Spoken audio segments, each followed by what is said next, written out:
بسم اللہ الرحمن الرحیم۔ ایک مسئلہ ہے کہ اگر والد صاحب اپنی زندگی ہی میں تمام تر پلاٹس اور تمام تر زمین وہ اپنے بیٹوں کے لیے تملیک بھی کر دے، انتقال بھی ان کے نام کر دے اور قبضہ اور اختیارات بھی دے دے، تو اس کے فوت ہونے کے بعد اس کی بیٹیوں اور دیگر جو ورثاء ان کا کوئی حق نہیں بنتا اس میں، کیونکہ ان کے والد صاحب کا زندگی میں اپنا حق ہی ختم ہو گیا، تو ظاہر سی بات ہے دوسروں کے لیے کوئی بچا ہوا نہیں ہے اس میں۔ البتہ ان کا جو والد صاحب ہے وہ گنہگار ضرور ہوگا، کیونکہ اس نے حقیقی ورثاء کو ان کا حق سے محروم رکھا ہے۔ اگر وراثت میں بہنوں نے اپنے بھائیوں کو کہا کہ ہم اس میں کوئی حصہ نہیں لیں گے، تو وقت گزرنے کے ساتھ ساتھ دوبارہ پھر بعد میں مطالبہ کر رہی ہے کہ نہیں ہمیں اپنا حصہ دیا جائے، تو بھائیوں کو چاہیے کہ وہ ان کا حق دیا جائے، اس کے لیے کوئی ہیلے بہانے نہ نکالے جائے۔ نماز میں جب سجدہ سہو لازم ہوا تھا اور پھر اس کا ادا کرنا بھول گئے یا وہ ادا کرنا رہ گیا، تو نماز واجب الاعادہ ہے، دوبارہ پڑھی جائے گی۔ اگر ایک صاحب ہے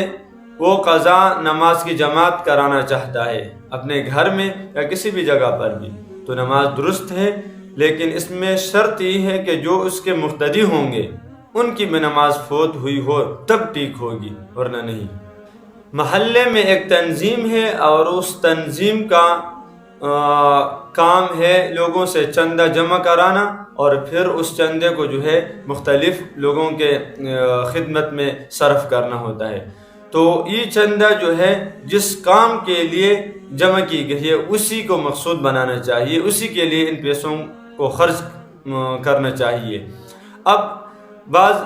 لوگ جو ہے ان پیسوں سے قسط ادا کرتے ہیں، تو ان سے قسط ادا کرنا یہ ٹھیک نہیں ہے، یہ جائز نہیں ہے، لہٰذا ان پیسوں کو اسی مقصود ہی میں خرچ کیا جائے گا۔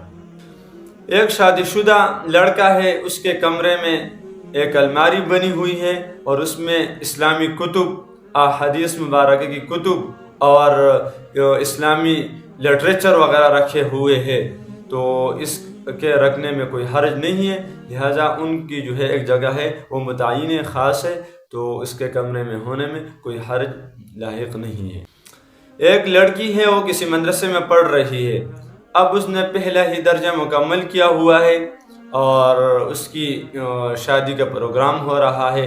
تو بالکل اس کی شادی کرنا درست ہے، اور اگر خاوند کے ہاں وہ مصروف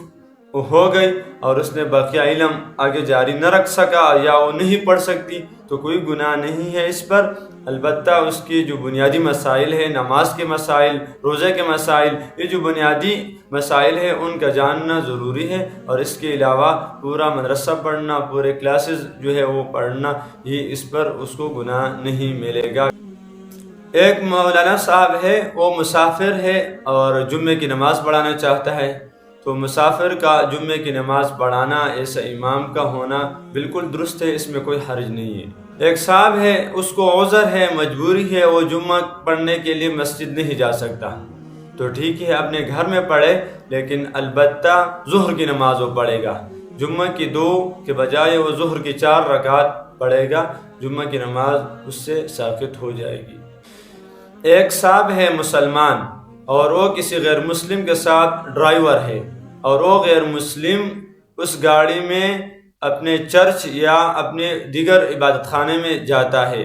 تو مسلم ڈرائیور کے لیے اس کی جو اجرت ہے وہ حلال سمجھی جائے گی، کیونکہ یہ جو ہے اجیری خاص ہے اور غیر مسلم کو اپنی مذہبی آزادی حاصل ہے۔ ایک صاحب ہے، وہ پوچھ رہے حاشر نام رکھنا کیسا ہے،